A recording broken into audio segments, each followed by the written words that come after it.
comment on détecte les radicalisations. On s'aperçoit de tous les témoignages qui sont donnés qu'un certain nombre de ses collègues ont signalé des comportements, ne serre plus la main aux femmes.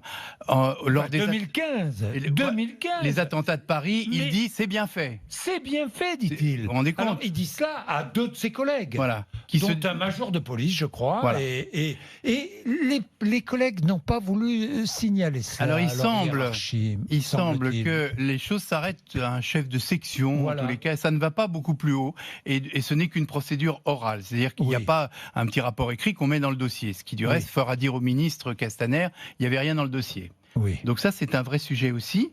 Mais ce sujet va plus loin. On sait aussi maintenant qu'il fréquentait la mosquée de Gonesse, qui est, elle, surveillée, et notamment un imam qui a sévi à Gonesse et qui était fichier S lui-même. Et on sait qu'ils avaient des relations. Mais Gonesse, c'est dans le Val d'Oise. Le Val d'Oise n'est pas dans l'aire d'action de la préfecture de police, puisqu'elle ne s'occupe que de Paris des 3 départements. Oui. Et donc, on va demander comment s'effectuent les relations, les échanges d'informations sur des fonctionnaires aussi sensibles que lui, parce que c'était quand même très intéressant de savoir ce qu'il faisait à Gonesse, et ça aurait pu là aussi alerter. Donc si vous voulez, ce sont des faits qui malheureusement n'ont pas été mis en relation les uns avec les autres et qui créent un problème. La troisième corbeille de questions qu'on va poser, c'est la sécurité des locaux.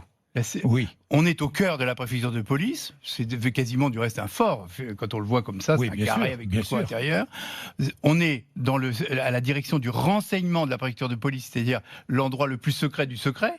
Et voilà quelqu'un qui rentre et puis qui se promène avec un couteau de plus de 20 cm. Qui n'était pas en céramique d'ailleurs. Qui n'était pas du tout en céramique. Il se promenait avec un couteau de 20 cm, avec une lame de 20 cm, plus un couteau à ouvrir les huîtres. Qui venait d'acheter les deux. Rue Saint-Jacques. Voilà. Rue Saint-Jacques. Et donc, là, on est peut-être en présence, j'allais dire, d'un affaissement de la vigilance. C'est-à-dire que, comme on voit ce personnage tous les jours, il doit peut-être badger, mais rien de plus.